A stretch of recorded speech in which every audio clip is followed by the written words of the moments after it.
What if the Bible as it was originally written was God's Word? It was perfectly inspired, but then over the years, as it was copied time and time again, things deteriorated. We all know the gossip game where you hand down a message one to the other and find out that it changes rather quickly and rather dramatically as it passes from one to the other. And maybe it was inspired to start with, but now then it's been copied and copied and copied, and what we've got now is not anything like the original. If you haven't heard that objection, you haven't talked to a whole lot of people about the Bible. That's a rather common myth today that has been exposed in a number of ways, but I think particularly by the Dead Sea Scrolls, and I believe that'll become obvious as we proceed this evening. We certainly understand the concept that's expressed. We know that everything that is done by man deteriorates and goes downhill. We know why and when it started. Genesis chapter 3, verse 17, we read of the curse that was placed on the earth as a consequence of sin. Cursed is the ground because of you, and toil you will eat of it all the days of your life, but thorns and thistles it shall grow for you. By the sweat of your face you will eat bread till you return to the ground, because from it you were taken, for dust you are, and to dust you will return. Man, thorns and thistles, the ground, the earth, are the objects of that curse, and things go downhill. We understand that. But God made a promise that there would be an exception to that rule. Notice it's recounted in Isaiah chapter 40 when he speaks of the grass withering, the flower fading. The breath of the Lord blows on it. Surely the people are as grass. The grass withers, the flower fades. We see that, we understand that. But the Word of our God stands forever. It's different. This is exactly what Jesus said in Matthew 24. Heaven and earth will pass away, but my word will not pass away. Peter quotes from Isaiah. All flesh is like grass. The capital letters here indicate that he's quoting from the Old Testament. All of its glory like the flower of grass. The grass withers, the flower falls off, but the word of the Lord endures forever. And this is the word which was preached to you. He's not talking just about the word of the Old Testament, but includes the teaching of the New Testament under the apostles. It will endure forever. I believe that. And I think the Dead Sea Scrolls illustrate that. But there are some people who would say, well, this, of course, is the Bible itself, and the Bible is defending itself. This is circular logic, and you're not really getting anywhere here. And that's not entirely valid, but that's a subject for a different time. But with the Dead Sea Scrolls, we see independent confirmation of the very fact that Isaiah and Jesus and Peter affirm. As many of you know, I was just in Israel and was at Qumran where the Dead Sea Scrolls were discovered and participated in an excavation there. I'm now the geologist on record for the Dead Sea Scroll excavation, and there will be future efforts, and I'm privileged to be a part of that. And I think it would be good if we think along those lines and inform ourselves of the very encouraging evidence that is associated with the Dead Sea Scrolls, beginning back in history with the discovery of it, and we go back into the late 40s to understand how this came about.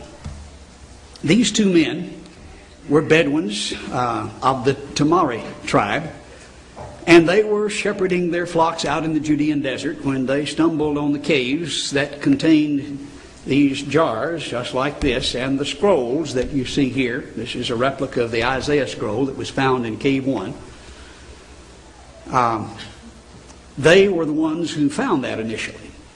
Here is one of them as he looks today. He was a teenager back in the 40s. And he was trying to find a lost goat. It had gone into this cave. This is cave 1.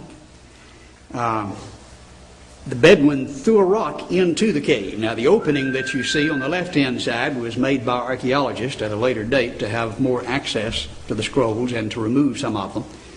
The hole on the upper right-hand corner is the only thing that was open at the time, or at least that was accessible or big enough to get into. And so he threw a rock through that hole, and he heard it breaking one of the pieces of pottery. He was trying maybe to scare a goat out that had hidden in there. And then climbed up to the hole, looking in. He saw some strange shapes in the darkness, and then lowered himself into the hole and saw the jars lying on the floor, such as we see here and as we see with this replica up on the table. There were 37 scroll jars in this first cave. The Bedouin removed 7 of the 7 scroll jars and carried them back to his tent, and they stayed there for about 2 years before someone suggested they try to sell them in Bethlehem.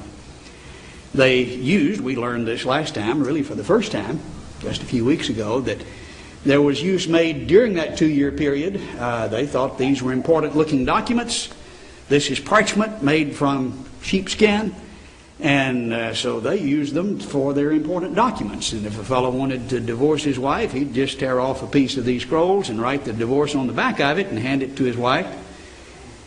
And numbers of them were destroyed that way, which of course led us to the idea maybe some of those ladies still have their divorce documents. And that would be a fruitful search.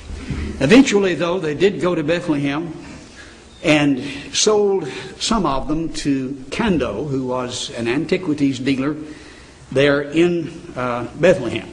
He was a member of the Syrian Orthodox Church, and he carried the scrolls to the head man of the Syrian Orthodox Church, Mars Samuel, who in turn showed them to John Trevor. Now, this is a rather elaborate and clandestine and mysterious story, and I'm abbreviating it significantly.